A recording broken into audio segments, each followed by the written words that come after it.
Muy buenas noches, tengan todos ustedes. Bienvenidos a una edición más de nuestra serie de webinars. Es un placer tenerlos por acá como cada miércoles a las 7 de la noche. El día de hoy pues tenemos un invitado especial. Tenemos aquí a el doctor Rodolfo Carrillo Betancourt, de quien les voy a platicar un poquito. Y bueno, pues justamente el día de hoy vamos a tener este webinar que lleva por nombre Instrumentación Fotónica aplicada a la autofluorescencia y termocicladores en biomedicina. Eh, Rodolfo Carrillo, el doctor Rodolfo Carrillo, es ingeniero en mecatrónica por la Universidad Politécnica de Victoria y es doctor en ingeniería por la Universidad Nacional Autónoma de México. Actualmente está colaborando con grupos de investigación en fibra óptica del Instituto de Ciencias Aplicadas y Tecnologías de la UNAM. Y bueno, pues sus intereses, como ya se imaginarán, serán los sensores en fibra óptica, la instrumentación fotónica, el uso de materiales fotoluminiscentes para sensores en fibra. Y bueno, pues anda explorando en sus investigaciones este potencial en aplicaciones de medición y de sistemas de monitoreo.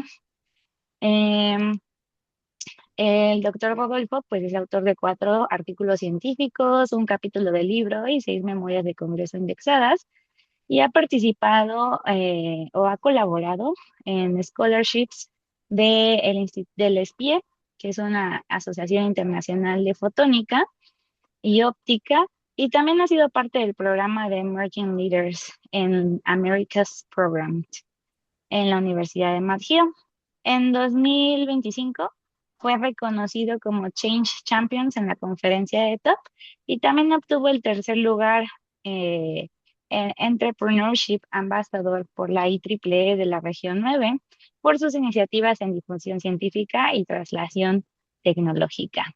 Bueno, pues sin más, le damos la bienvenida aquí al doctor Rodolfo. Y bueno, pues recordarles que les recomendamos mantener sus micrófonos apagados durante la sesión. Tenemos un espacio de 45 minutos para el ponente y posteriormente a eso tenemos espacio para preguntas y respuestas. Pueden ir dejando sus preguntas en el chat a lo largo de la ponencia y al final pues podemos abordarlas. Y también recuerden para aquellos que están buscando beca BEIFI, que las constancias se emiten de manera automática a través de Zoom. Entonces asegúrense de que si por algún motivo Zoom lo saca, entren con su misma cuenta. Cualquier detalle nos los pueden hacer llegar a nuestras redes sociales o correo electrónico oficial.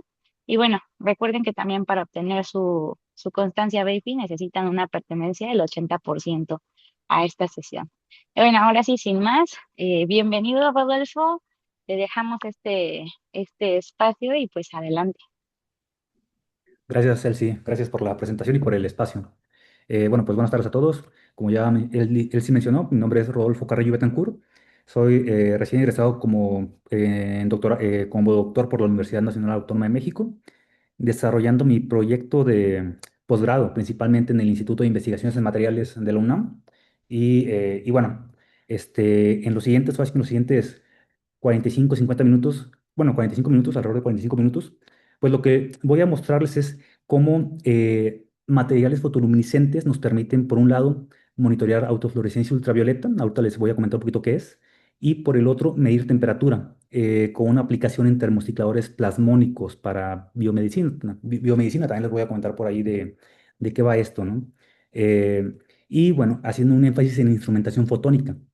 Este, no estoy seguro cuál sea el background de la mayoría de los que están aquí. Eh, Debido a la rama estudiantil de IEEE SIC-IPN, creo que va más por el lado de computación. Eh, pero bueno, ahorita platicamos un poquito, ¿no? Entonces, bueno, lo que les voy a mostrar, vamos a comenzar con un poquito de fundamentos básicos en cuanto a fotoluminiscencia y conversión fotónica, y posteriormente presentaré dos casos de estudio. El primero en la parte de monitoreo de autofluorescencia ultravioleta en tejido, especialmente del aminoácido triptófano, y cómo mediante partículas fotoluminiscentes es posible mejorar su detección. Y el segundo caso de estudio será sobre la medición de temperatura, utilizando algo que se conoce como fluorotermometría autorreferenciada. Y bueno, con una mostrando una aplicación específica en termocicladores plasmónicos para amplificación de ADN. Y bueno, finalmente les voy a mostrar un poquito la integración de esos dos fenómenos de medición de autofluorescencia y medición de temperatura en un sistema de sensado dual en fibra óptica. Y bueno, finalizaré con un poquito, con un breve resumen. Así que, bueno, comenzando con la parte de fundamentos, pues es necesario recordar, o sea, para poder entender un poquito los casos de estudio que estaré abordando, es necesario recordar cómo es la interacción entre la luz y la materia, ¿no?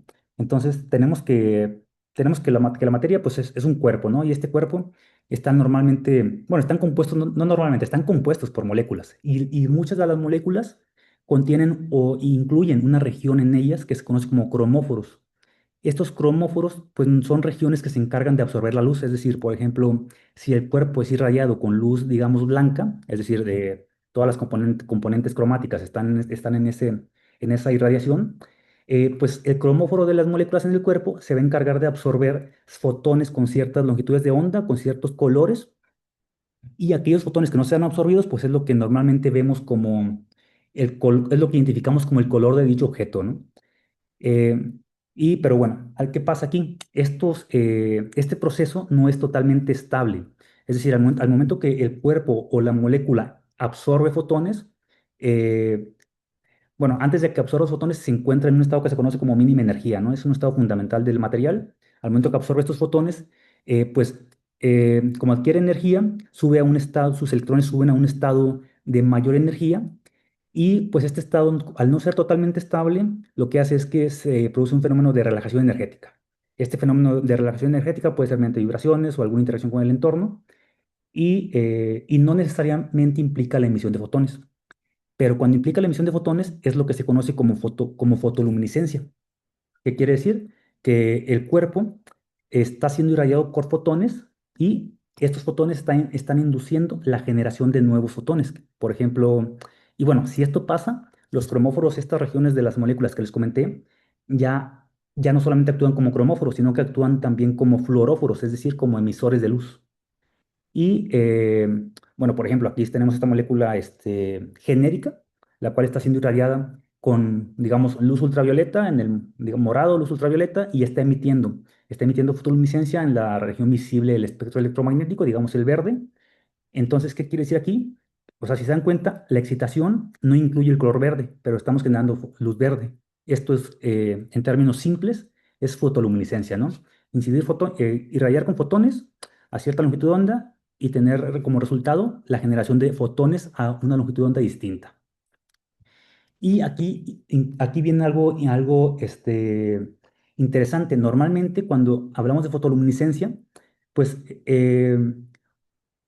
nos, nos, nos, se nos viene a la mente las cosas de fluorescencia y fosforescencia, ¿no? Y va por ahí. Es fluorescencia y fosforescencia, pero hay otras cosas. Fluorescencia y fosforescencia, digamos que es el mecanismo de emisión, pero además del mecanismo de emisión existe algo que se conoce como conversión energética. Y normalmente los materiales que vemos como con fotoluminiscencia son categorizados como de conversión fotónica descendente. ¿Qué quiere decir?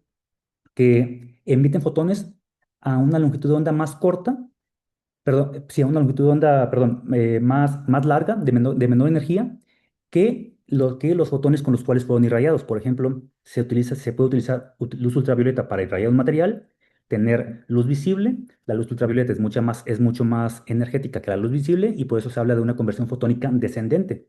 O sea, hay un decremento en la energía, ¿no?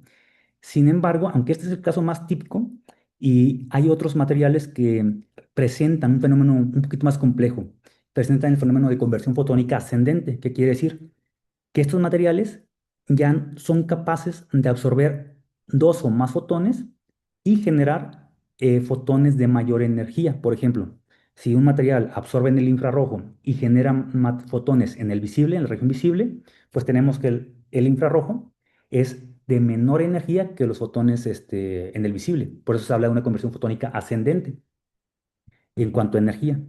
Y, eh, y justo aquí hay, dentro de estas categorías de conversión de materiales con conversión fotónica, tanto descendente como ascendente, hay unos materiales que son de los que vamos a estar hablando en las siguientes diapositivas, se conocen como fósforos.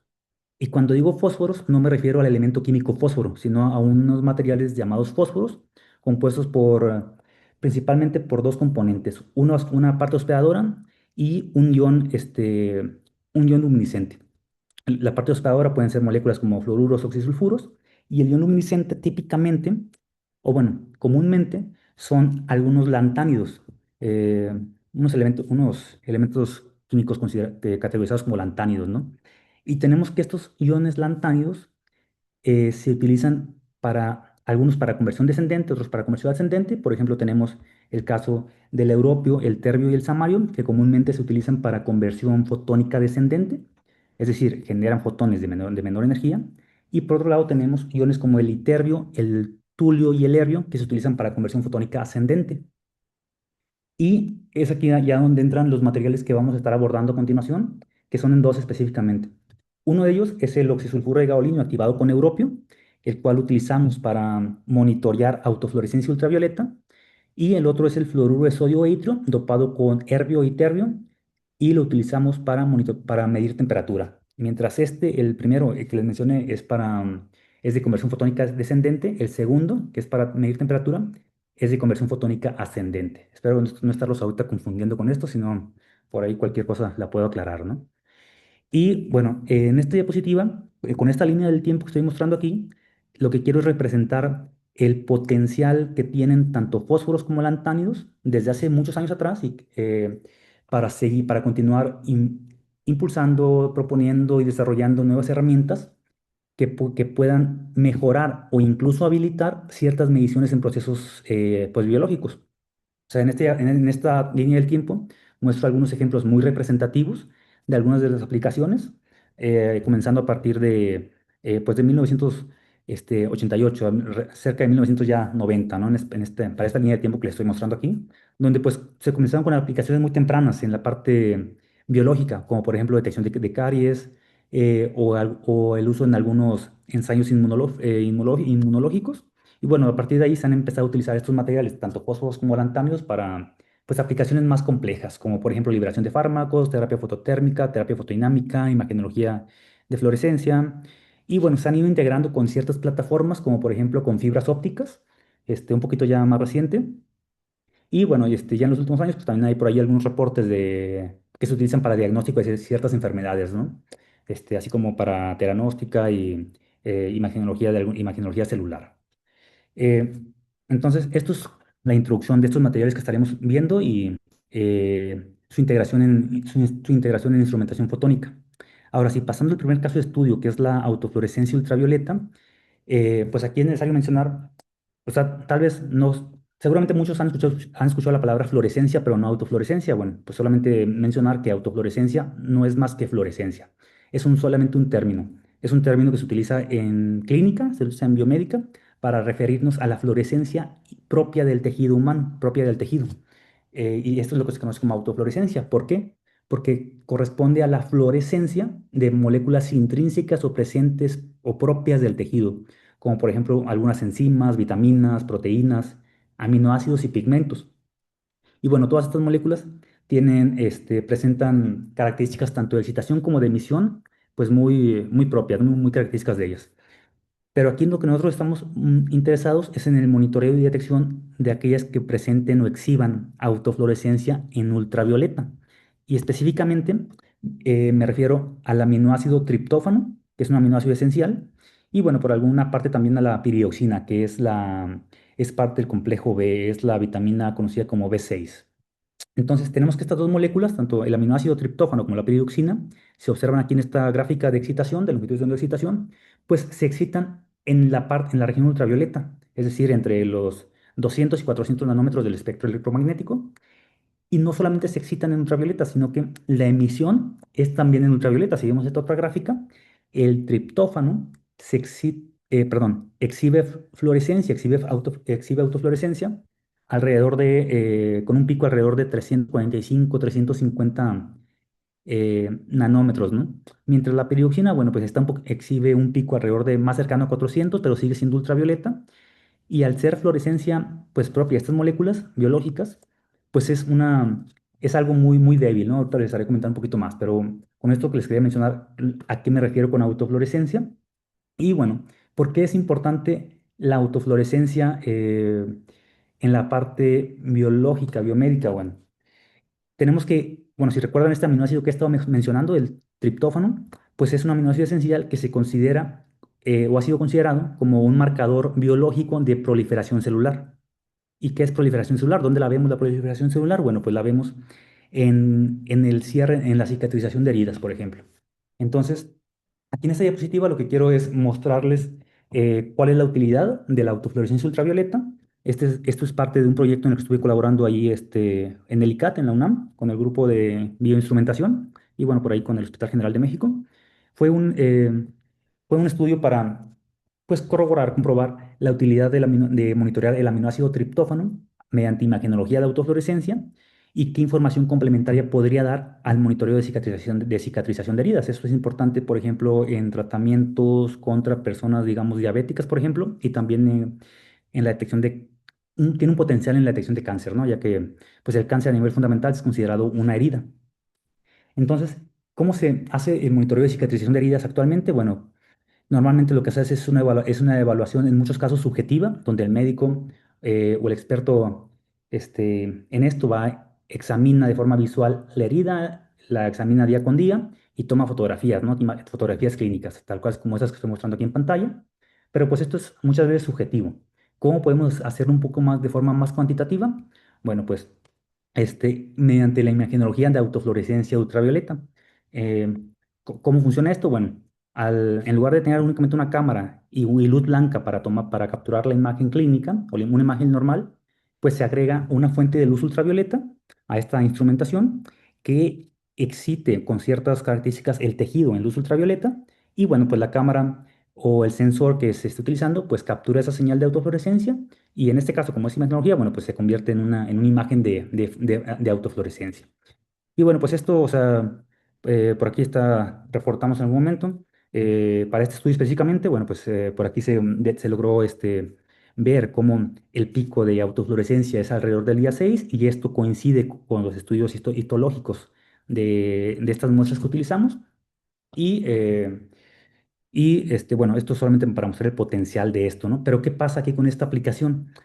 Para esto se requiere que tener no solamente fuentes ultravioletas, sino que la cámara en este caso tenga alta sensibilidad en el pico de emisión de fluorescencia del triptófano en este caso.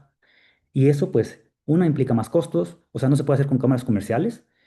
Y bueno, pues implica o incita a buscar otras formas de poder monitorear este aminoácido mediante su fluorescencia. ¿Y cuáles son las limitaciones de esto? Bueno, la principal limitante es que al ser autofluorescencia de una molécula biológica es una señal muy, muy débil. O sea, su eficiencia cuántica es bastante baja que genera o sea, la emisión de esta molécula no es visible, o sea, no la podemos percibir con el ojo humano. eh, entonces tenemos que utilizar pues otros medios, otros sensores, ¿no? Pero es muy débil la señal y si se excita por mucho tiempo pues se puede destruir y se apaga la fluorescencia, ¿no? Entonces, ¿cuál es nuestra propuesta aquí? ¿Cuál fue lo que propusimos? Bueno, pues utilizar partículas fotoluminiscentes, específicamente el oxisulfuro de gaolino activado con europio, como un transductor en toda esta instrumentación, en el sensor que estamos utilizando. Es decir, eh, digamos, como no se pueden utilizar cámaras comerciales, esto se puede aplicar en recubrimientos de cámaras, por ahí lo hicimos en algún momento. Y si trabajamos como fibra óptica, que esa es la parte que voy, eh, las fibras ópticas estándar, las utilizadas en telecomunicaciones, pues no pueden transmitir ultravioleta, pero sí pueden transmitir, o sea, están diseñadas para la parte infrarroja, ¿no? Para las longitudes de onda en telecomunicaciones, alrededor de 1500 principalmente. ¿Y qué pasa? Bueno, pues que si logramos convertir o detectar la autofluorescencia del triptófano en el rango visible, pues podemos mejorar, o mejor dicho, podemos habilitar las fibras convencionales para poder hacer esta detección, y es lo que estamos utilizando.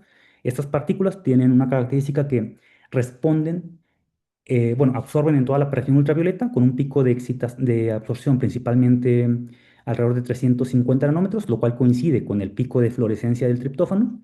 Y bueno, de esto nos permite, y bueno, estas partículas emiten en la banda roja del espectro electromagnético, y esto nos permite hacer la detección de ultravioleta del triptófano en este caso a través de luz visible. Eso es lo que estamos haciendo.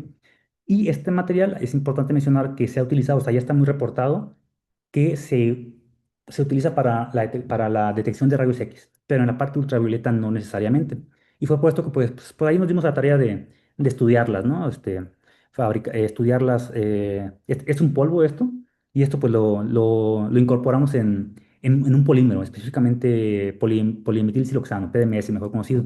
Y el proceso de fabricación, bueno, es sencillo. Aquí lo estoy esquematizando. O sea, es muy sencillo, solamente consistió en una mezcla de los componentes, depositarlos sobre un substrato, el substrato, hacerlo girar a ciertas velocidades, mediante la técnica conocida como spin coating, que es este video representativo que estoy mostrando aquí. Y bueno, una vez que ya estaba la película formada, pues pasa por un proceso de curado para poder solidificarlo. Y bueno, pues eso nos permitió por ahí estudiar cómo cambia la distribución de partículas, en cuanto a espesor, en cuanto a distribución, variando los parámetros del spin coating. Y bueno, pues con esto ya estudiamos cómo cambia la luminiscencia de estas partículas en función del espesor, en función de los clústeres. Fue lo que por ahí estuvimos explorando y bueno, por ahí lo reportamos, ¿no? Ahora sí, una vez que ya tuvimos estas membranas, que es la parte importante, y bueno, que ya las caracterizamos en cuanto a respuesta ultravioleta, pues las incorporamos ahora sí en este sistema de instrumentación fotónica. Y con instrumentación fotónica me refiero a instrumentos basados en tecnologías fotónicas, como cuáles, como fibra óptica. Entonces, en este caso, para evaluar la respuesta de estas membranas con estos polvos de fósforo que fabricamos, bueno, esta es la membrana, aquí es un esquemático. Esta es la membrana de fósforos que fabricamos, la insertamos en un acoplador para fibra óptica, lo cual nos funcionó como una cabeza sensora, como el transductor del sensor, mejor dicho, y el transductor pues de este instrumento que implementamos. Y bueno, esto nos permitió conectarla a un bundle de fibra óptica. Un bundle es un montón de fibras, ¿no? A un bundle de fibras ópticas, este bundle de fibra es comercial, que es este que estoy mostrando aquí. Y bueno, este bundle es bifurcado. Es bifurcado que tiene con un brazo de una sola fibra, y otro brazo, un segundo brazo, la otra bifurcación, con 6 fibras, ¿no? En total son 7 fibras en este bundle.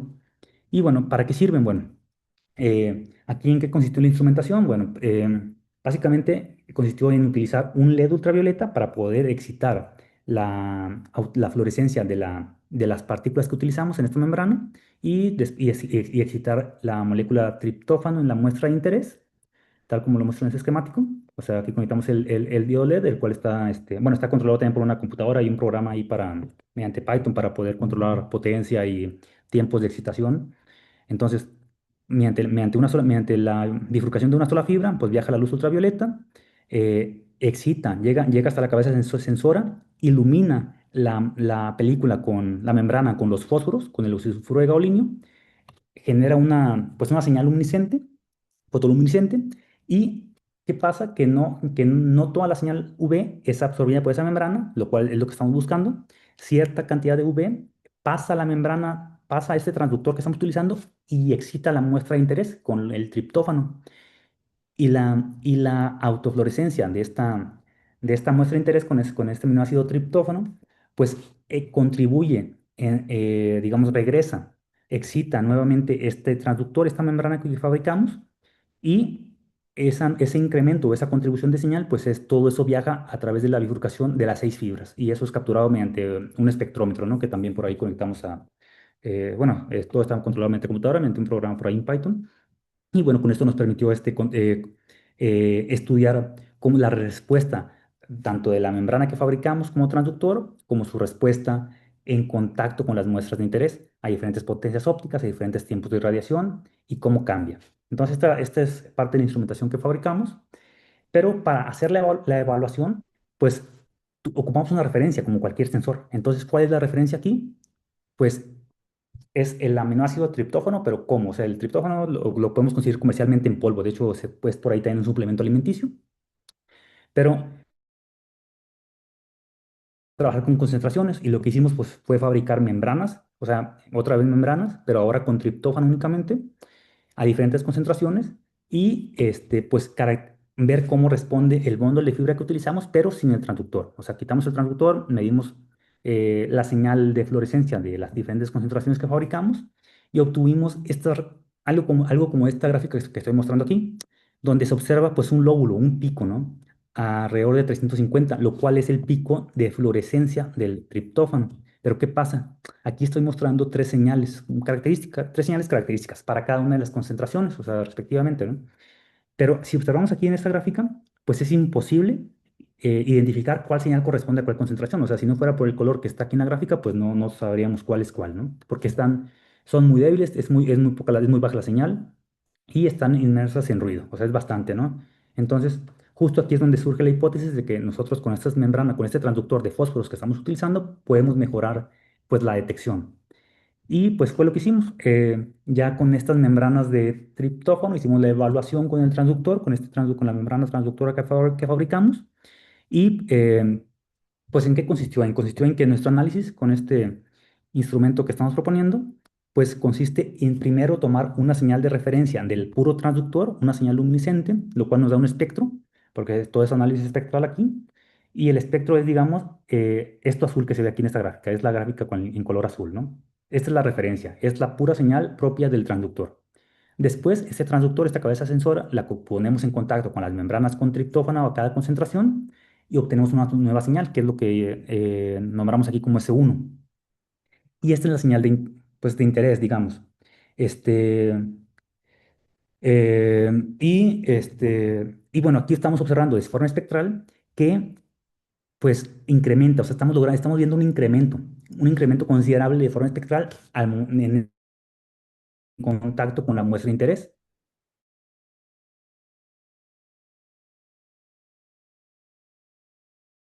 Azul es la señal de referencia, esa vemos que no cambia, que es lo ideal, no cambia. Pero si llegara a cambiar, bueno, lo podemos discriminar mediante una relación de integrales, ¿no? Pero si observamos la integral de la señal con la muestra, vemos que hay este incremento. Y al sacar la relación de ambas señales, bueno, y se observa el incremento pues un poquito mejor, ¿no? Y con eso estamos comprobando el potencial de estos materiales en membrana para detección de la autofluorescencia del triptófano en ultravioleta, utilizando siempre irradiaciones por debajo de 3 milijoules sobre centímetro cuadrado. O sea, esto es bastante importante porque, digamos, pensando que esto se pueda llevar en algún momento a clínica, pues no podemos solamente llegar e irradiar el tejido con luz ultravioleta sin conocer tiempo, sin conocer potencia, ¿no? O sea, hay una norma que nos restringe eso. Y aquí ya lo estamos tomando en cuenta y menos de 3 milijoules es posible detectar esos cambios. Ya una vez que tenemos y comprobamos que sí funcionan, pasamos a una evaluación en tejido humano. O sea, esto es a manera de prueba de concepto porque pues es muy complicado, ¿no? Llegar a pruebas en tejido humano. Y aquí lo que hicimos fue que un voluntario, pues con una herida, por ahí que trae en proceso de cicatrización, pues fue ahora la muestra de interés. Esta la colocamos en contacto con nuestro transductor, hicimos el mismo procedimiento, obtuvimos señal del transductor en contacto con la muestra, con el tejido, eh, el promedio de las señales obtenidas para una de los ensayos que hicimos. Y observamos, por ejemplo, que la línea azul, que el espectro en color azul, pues es aquel leído, aquel resultante de poner en contacto el transductor que fabricamos con el tejido en cicatrización. Es bastante alto comparado con la señal obtenida en tejido sano, que es la roja. Y ambas son más altas que la señal de referencia, o sea, son más altas que la señal propia de la membrana con fósforo del transductor. Y bueno, o sea, esto también, o sea, aquí se observa, al momento de sacar la relación de señales, pues esto se aprecia, ¿no? Estamos por debajo de la máxima exposición permitida de UV en tejido, la cual es, pues, por esta norma, es la ANSYS Z136.1, ¿no? Y bueno, o sea, ya comprobamos eso en tejido y tratando de expandir un poquito más el potencial de este transductor que fabricamos, pues por ahí también lo exploramos en alimentos. Esto fue algo también rápido. Utilizamos lácteos. Los lácteos son conocidos por tener mucha proteína. Las proteínas se componen por aminoácidos y entre esos se encuentra el triptófano. Y también, y bueno, pues aquí logramos observar cambios, digamos en yogur, comparamos yogures regulares con yogures griegos y logramos discriminar cuáles contienen mayor cantidad de proteína, haciendo una relación eh, con la tabla nutricional que viene siempre en estos productos, ¿no? Igual en leche, pudimos ahí detectar cambios para diferentes tipos de leche, para diferentes diluciones de leche y también en vitamina B, ¿no? En complejo B, específicamente la piridoxina, que es la B6, en forma efervescente. O sea, se logra detectar un cambio a manera que se diluye este polvo efervescente, ¿no? Y bueno, esto es por la parte del monitoreo de autofluorescencia utilizando partículas fotónicas descendentes. Vimos que funcionan, tienen mucho potencial para esto. Y ahora el siguiente caso de estudio es la medición de temperatura. Es lo siguiente que les quiero hablar. Esto es también algo interesante. Y aquí es utilizando fluorotermometría autorreferenciada. Y para este caso de estudio, aquí no estamos trabajando con fibra óptica. Aquí estamos trabajando únicamente con las partículas de conversión fotónica descendente en un termociclador plasmónico. Esto es parte de, bueno, ahorita les comento en dónde trabajé en esto, pero en termocicladores plasmónicos para amplificación de ADN mediante PCR. O sea, PCR, pues seguramente ya todos escucharon hablar después de la pandemia que vivimos. O sea, es reacción en cadena de polimerasa y es amplificación de ADN. Se utiliza para amplificar ADN. ¿Y en qué consiste el PCR? Bueno, consiste en tres etapas principalmente. Desnaturalización, donde el ADN que tiene estas dos hélices se separa en hélices individuales, ¿no? Después está la etapa de recocido, o sea, es en español, es donde se empieza a cada separación del ADN, se le agrega un bloque conocido como primers, y a partir de ahí, en la siguiente etapa, que es la etapa de elongación, se empieza a formar el nuevo ADN, se empieza a multiplicar, se empieza a generar un nuevo ADN. Y esto es solo un ciclo. Pero para lograr estas etapas hay que calentar la muestra y enfriarla a temperaturas muy específicas. O sea, aquí juega un papel bastante importante la temperatura. Hay que tener un control muy preciso de cómo calentar y enfriar la muestra y monitorearla en tiempo real, ¿no? Entonces, digamos que para la primera etapa de naturalización, pues hay que calentar la muestra con el ADN. Después hay que enfriarla en la etapa de recocido. Después hay que volverla a calentarla a una temperatura intermedia. Y esto forma un ciclo térmico. Es un solo ciclo térmico. Pero para lograr una aplicación de ADN considerable, pues hay que pasar por múltiples ciclos. O sea, hay que hacer muchos ciclos térmicos para lograr esta amplificación. Y pues la temperatura juega un papel pues, muy importante. Ahora, esto es el funcionamiento básico o el principio de funcionamiento de PCR. Pero ¿cómo ha ido evolucionando PCR a través del tiempo? Bueno, aquí les muestro esta línea del tiempo pues muy resumida. Y bueno, todo comenzó pues alrededor de 1983, 1989, cuando este señor que está aquí en esta imagen, Kary Mullis, que trabajando para esta empresa de Cerus Corporation, pues inventó el PCR y esto lo hizo merecedor a obtener o compartir por ahí el Premio Nobel de Química en 1993. Y en ese tiempo, cuando él hizo esta propuesta de PCR para amplificación de ADN, lo que se utilizaba como termocicladores era algo bastante, este, pues algo complejo, ¿no? Algo tardado. Por ejemplo, o sea, se utilizaban, más para que sea una idea, se utilizaban máquinas como esta que está aquí en pequeñito, se utilizaban máquinas que contenían baños con agua a temperaturas eh, adecuadas para amplificar el ADN que se quisiera, ¿no? Tenía tres baños con agua, cada baño a una temperatura adecuada para el ADN que se iba a implementar. Y mediante un brazo robótico, la muestra con el ADN se iba cambiando de baño en baño, múltiples veces, ¿no? Para generar esos calentamientos y enfriamientos y poder amplificar el ADN. A partir de ahí, hasta la actualidad, pues ha ido evolucionando, ¿no? En aquel tiempo duraba, pues mucho, o sea, duraba mucho tiempo y era muy tardado hacer esta amplificación de ADN y pues tener una respuesta de identificación del ADN pues era aún más tardado. Y todo ha ido evolucionando actualmente a tener dispositivos más compactos, una instrumentación más compacta, a tener dispositivos point of care, es decir, para atención en el centro, en el punto para evaluación en el punto de atención, y todo ha ido pues tendiendo a dispositivos más compactos y debido a esto, se han últimamente, más recientemente, empezado a utilizar el efecto termoplasmónico y llevando a todo esto a emplear termocicladores basados en el efecto termoplasmónico para calentar y generar la amplificación de ADN. Y esto pues ahorra tiempo, ¿no? O sea, por ejemplo, aquí hay algunos reportes donde, digamos, para el ADN del COVID-19, de la pandemia que pasamos, el SARS-CoV-2, pues por ahí se reportan utilizando este efecto tiempos menores a 15 minutos, ¿no? y tiempos menores a 13 minutos para detección del ADN de clamidia, por ejemplo. Entonces, estamos hablando de tiempos ya muy cortos, ¿no? Utilizando el efecto termoplasmónico. ¿Y cuál es el reto con este termociclador plasmónico? Pues bueno, o sea, aquí esto fue algo que trabajé por ahí en la Universidad McGill, donde están interesados en esos termocicladores pues se requiere, bueno, se busca la amplificación de ADN, ¿no? Pero, ¿qué pasa?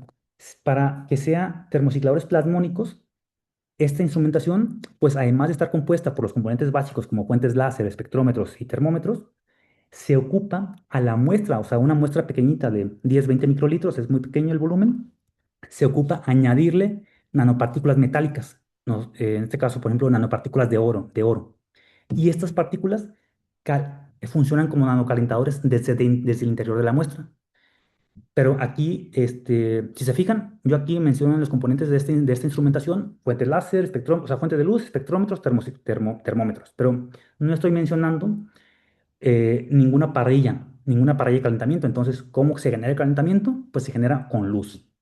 Se genera con luz este calentamiento.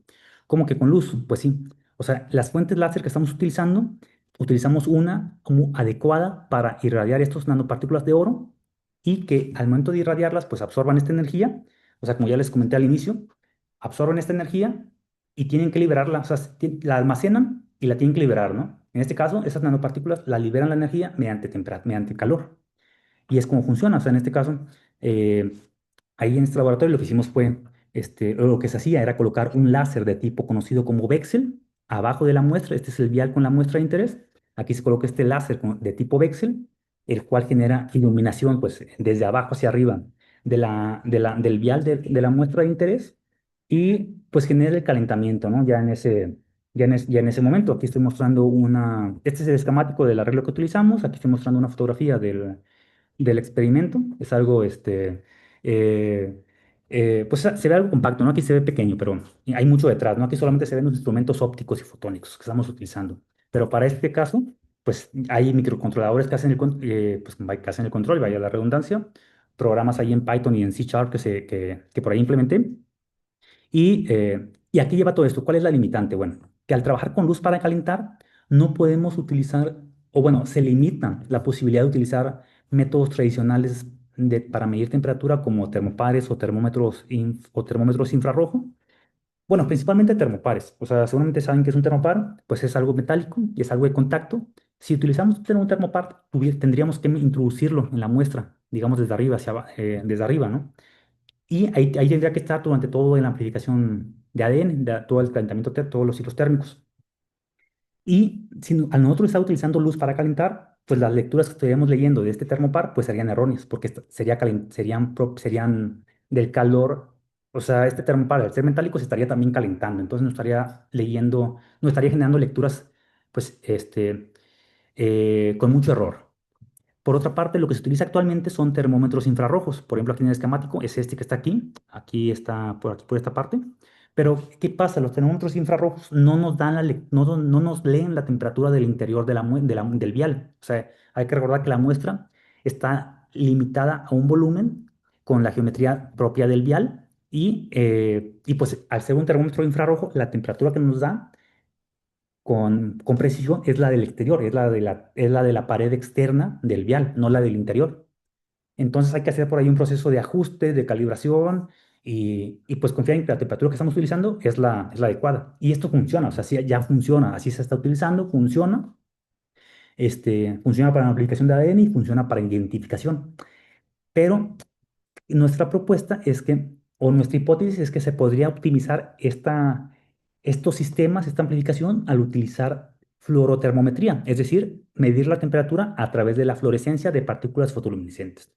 ¿Qué quiere decir? Que tenemos la muestra, tenemos el ADN, todo lo demás que involucra PCR, y tenemos las nanopartículas metálicas y agregamos las partículas fluorescentes de nuestro interés. En este caso son partículas de conversión fotónica ascendente, las cuales requieren ser irradiadas con infrarrojo alrededor de 980 para que generen fotoluminiscencia en el verde y poder de esa manera medirlo. Ahorita les explico cómo. Entonces, bueno, aquí está un video representativo de cómo está funcionando esto.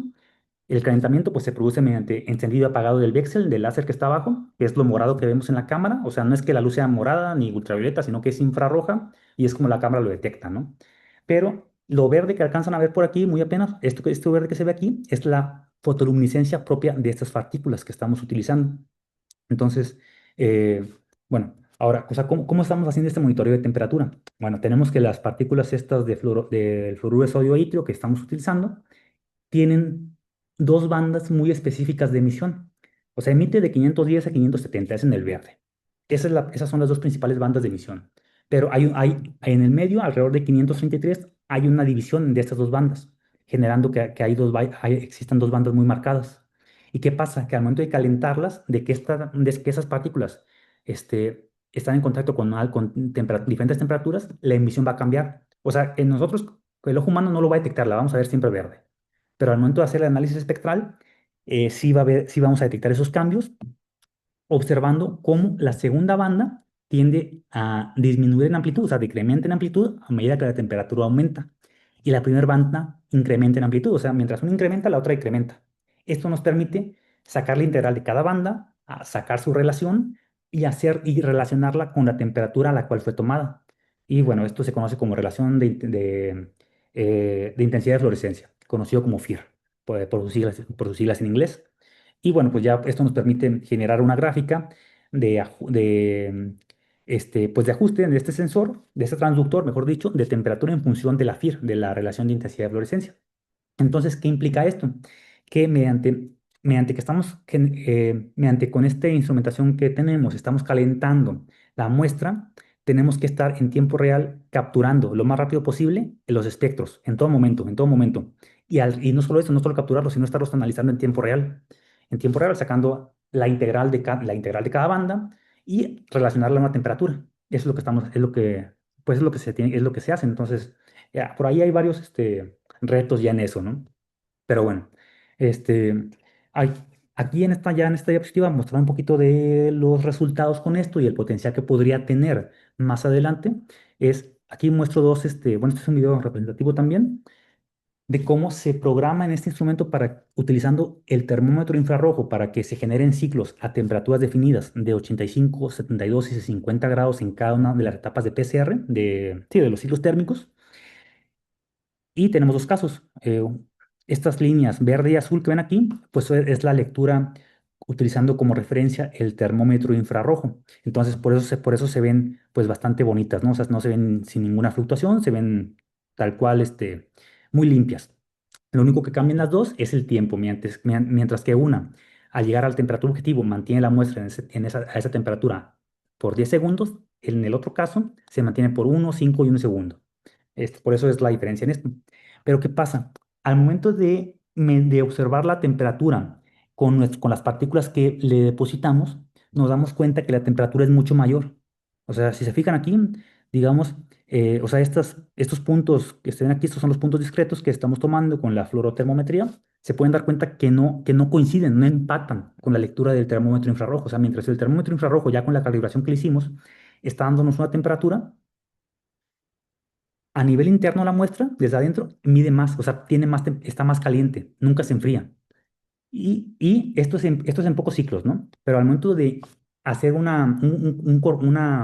pues una corrida por la cantidad de ciclos térmicos necesarios para amplificar ADN, pues vemos este comportamiento, o sea, esto anaranjado. Vemos que la muestra nunca tiende, no tiende a estarse calentando, almacena calor, no se está enfriando realmente, pero ya alrededor, esto es por 25 minutos, y bueno, después del minuto 10 y ya empieza a estabilizarse, pero no se está enfriando, o sea, sigue almacenando calor.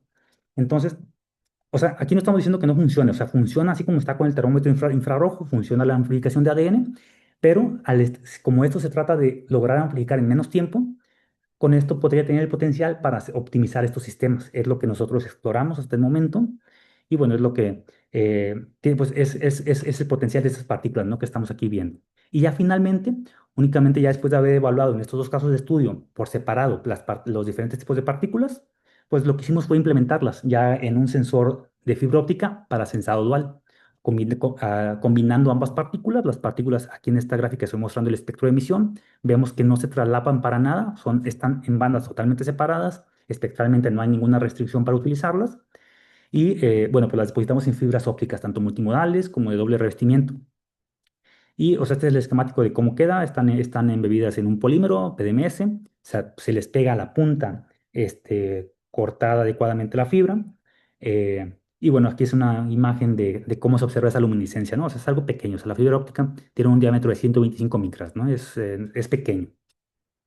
Y bueno, pues como el proceso de fabricación de esto, bueno, pues aquí tuvimos que hacer también la instrumentación para poder fabricarlo. La fabricación es mediante un método modificado de deep coating. Deep coating no es más que introducir el material a recubrir en un recipiente con el recubrimiento en líquido y extraerlo y listo, eso es deep coating. Pero nosotros estamos utilizando una técnica modificada. ¿Qué quiere decir? Que además de que estamos controlando a temperatura mediante un sistema por ahí motorizado de 3 ejes, aquí está el esquemático, estamos controlando la temperatura a la cual se introduce la o las fibras a recubrir en el recipiente, tal como se ve en este video. O sea, aquí está la fibra, aquí ya fue introducida en el recipiente con el recubrimiento, aquí se retira, sale ya con el recubrimiento, con la gota del recubrimiento. Pero ¿qué pasa? Este contenedor del recubrimiento está sobre una parrilla térmica, bueno, una parrilla que está calentando esa muestra. Con esto estamos controlando la viscosidad del recubrimiento y podemos controlar el tamaño del recubrimiento en la fibra óptica. Eso es el proceso de fabricación. Y bueno, por aquí trabajamos con diámetros entre 30 y 40 micras de máximo espesor, ¿no? Y fue lo que estuvimos por ahí trabajando. Esto es ahí en el Instituto de Investigaciones y Materiales, ahí en el Laboratorio de Fotónica y Dispositivos de Fibra Óptica. Y bueno, como estamos trabajando con fibras de doble revestimiento, esto quiere decir que la fibra tiene dos canales principales de transmisión de luz, uno en el núcleo y uno en un material alrededor del núcleo, otro, este, pues igual vidrio, pero con índice de refracción distinto, ¿no? Es otro canal. O sea, el núcleo se considera un canal monomodal en telecomunicaciones, el primer revestimiento sería un canal multimodal, ¿no? Igual en telecomunicaciones. Entonces, este es el esquemático que tenemos, ¿no? O sea, aquí tenemos la fibra de doble revestimiento, aquí está el núcleo, aquí está el primer revestimiento, tenemos aquí el recubrimiento y ¿cómo excitamos? ¿Cómo generamos la luminiscencia? Bueno, para el ultravioleta, para el ultravioleta, la irradiación es externa, es externa a la fibra, pero para la parte infrarroja, para la medición de temperatura, la excitación es interna, es a través del núcleo. Y el primer cladding lo que nos hace es capturar la luminiscencia de ambas partículas. Entonces, aquí la fórmula que hicimos, bueno, ya, o sea, las puntas de fibra las fabricamos, pero las tuvimos que, tú, o sea, para tener acceso a estos canales hay que pues, o sea, armar también la instrumentación necesaria, ¿no? Y esa instrumentación, aquí la parte clave, es un acoplador que se llama acoplador de doble revestimiento, el cual nos permite conectar la fibra de doble revestimiento y nos separa la luz que viaja en ambos canales. O sea, tenemos acceso ya a ambos canales de forma independiente. Esto nos permite conectar el láser infrarrojo que utilizamos para excitar para la medición de temperatura, que esto viaja a través del núcleo, y por el otro lado, por el canal multimodal, nos permite conectarlo a un espectrómetro, pues que nos esté capturando esas señales, ¿no? Esos espectros.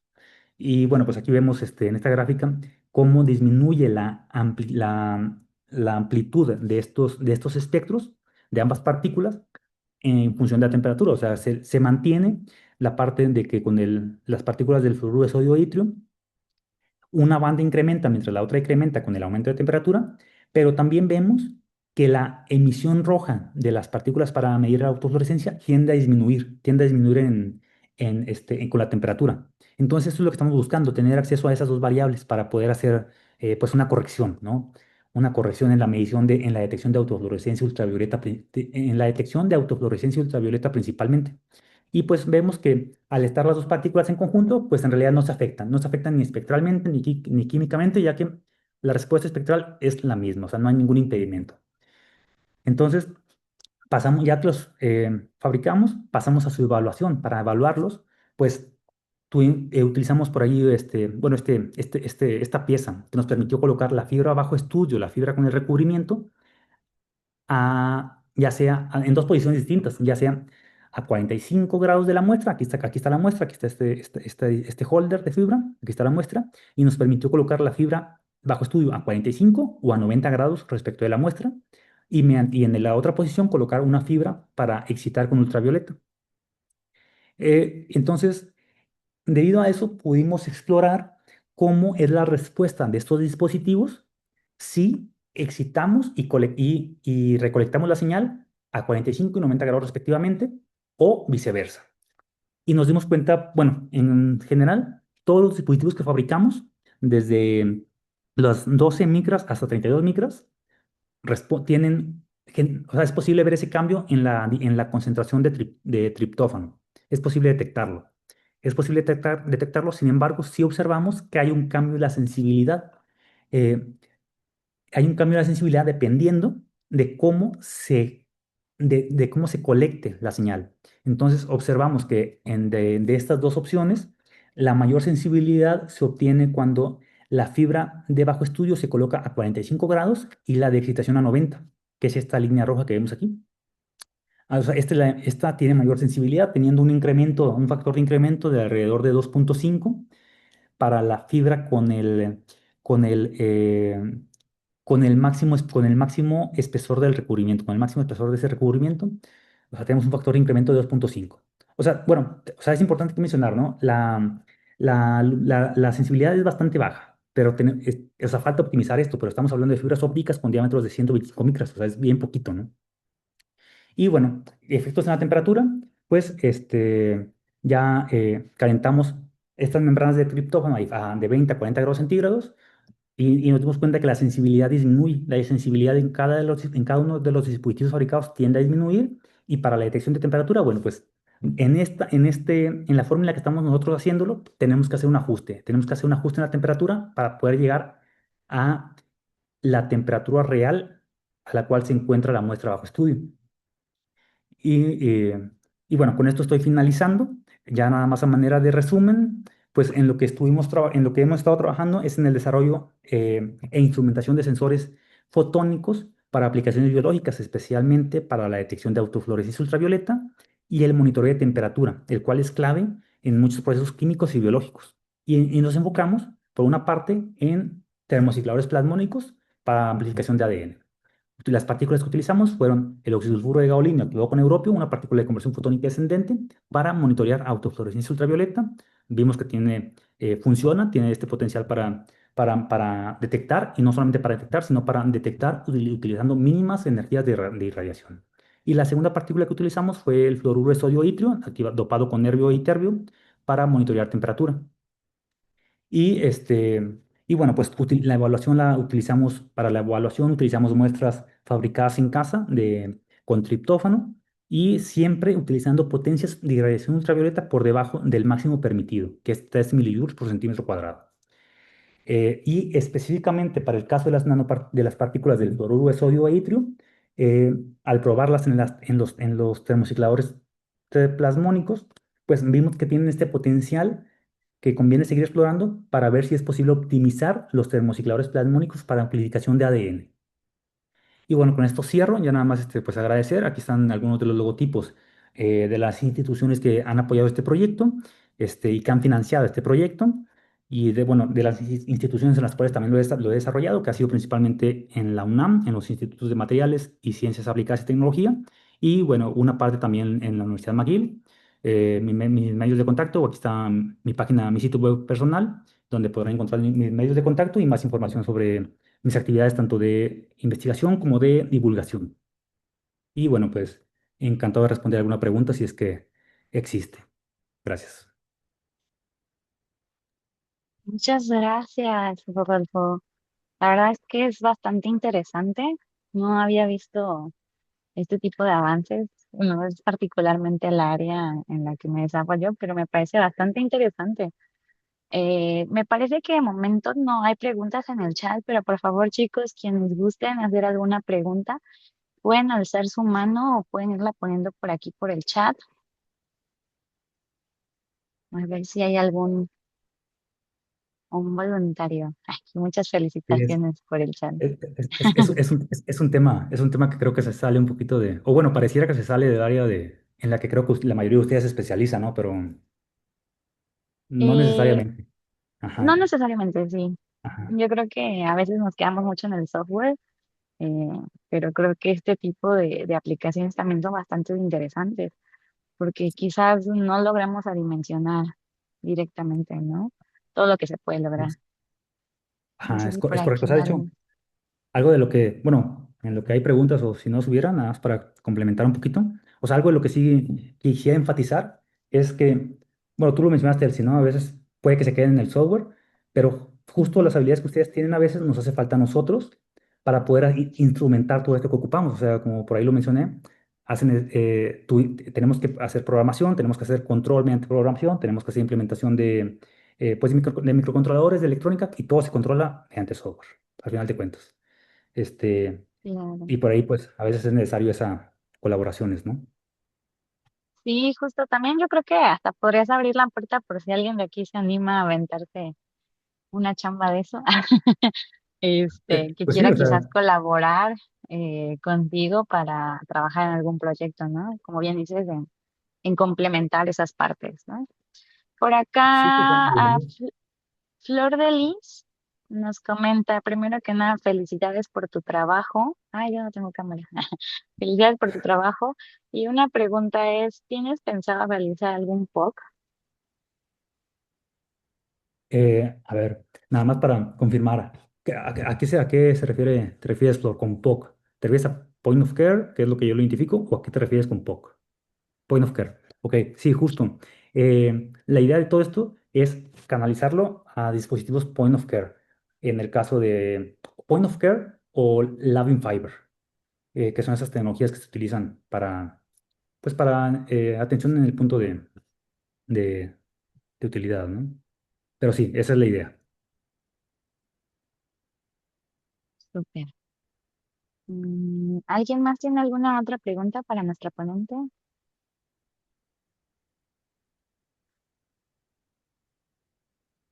¿No? Pareciera que no hay más preguntas, Rodolfo. De igual manera, pues Rodolfo fue muy amable de dejarnos por acá su contacto por si alguno se anima a colaborar con él en alguno de los proyectos o quiere saber un poco más sobre el tema, pues no duden en contactarlo. De hecho, recuerden que para eso son estos espacios, para crear colaboración, para ampliar nuestros horizontes en ese conocimiento, ¿no? A veces cosas que desconocemos un poquito. Muy bien, Sí, pues sí, o sea,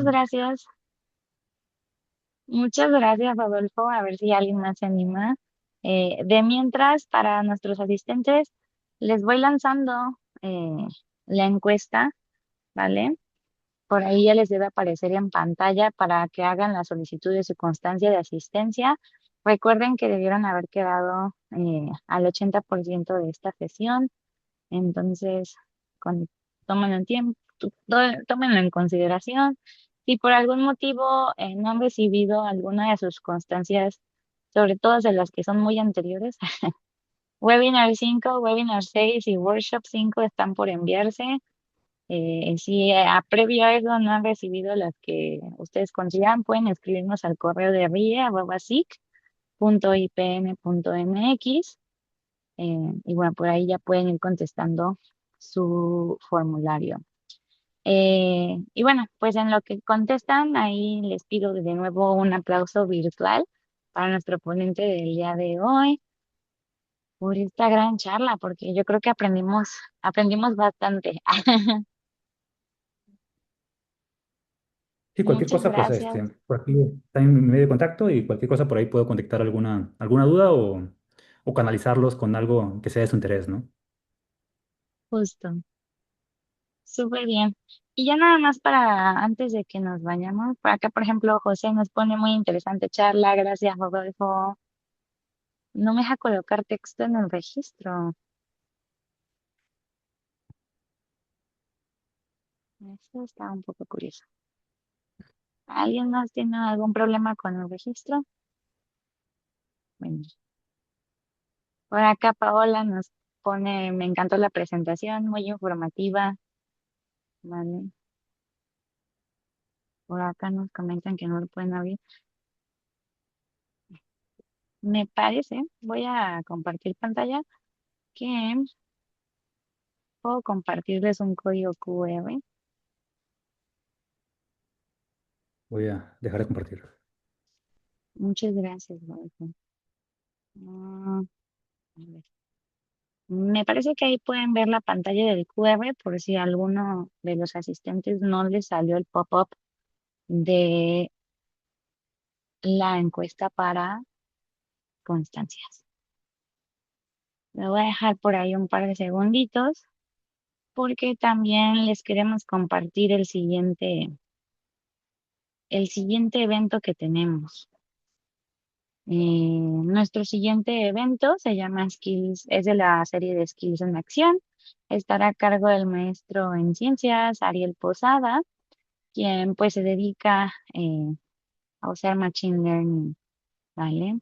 Sin embargo, este Skills en Acción está un poco más aplicado a Excel, de hecho. Entonces va a tener este taller que lleva por nombre Programación y Automatización en Microsoft Excel mediante Visual Basic para aplicaciones. Este va a ser un workshop de 4 horas y se distribuye en 2 horas por día, el 18 y 20 de mayo.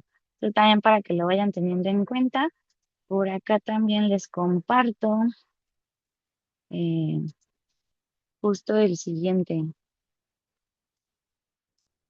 Ahí creo que ahí se ve, ¿no? Nuestro siguiente evento. Y bueno, si no quedan más dudas, si no quedan más preguntas y ya llenaron su formulario, muchas gracias por haber asistido el día de hoy. Quedamos pendiente tanto el doctor Rodolfo con sus dudas o comentarios que le quieran hacer llegar directamente o nosotros a nuestro equipo en rie@sic.ipmx para cualquier duda o comentario que tengan al respecto de esta serie de webinars.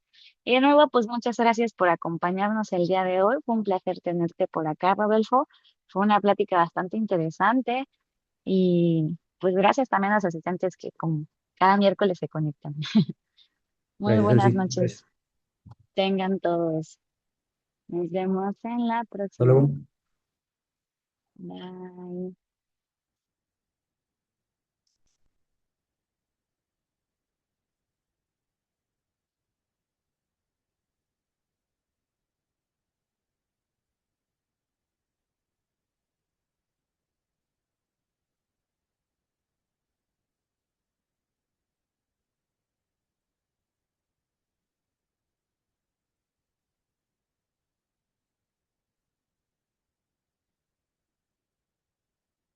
Gracias, buenas noches. Gracias, gracias, Echi.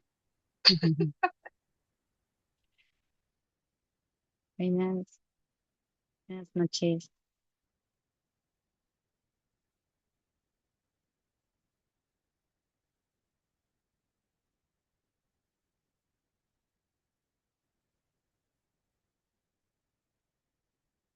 ¿Alguien más sigue en proceso de terminar su cuestionario?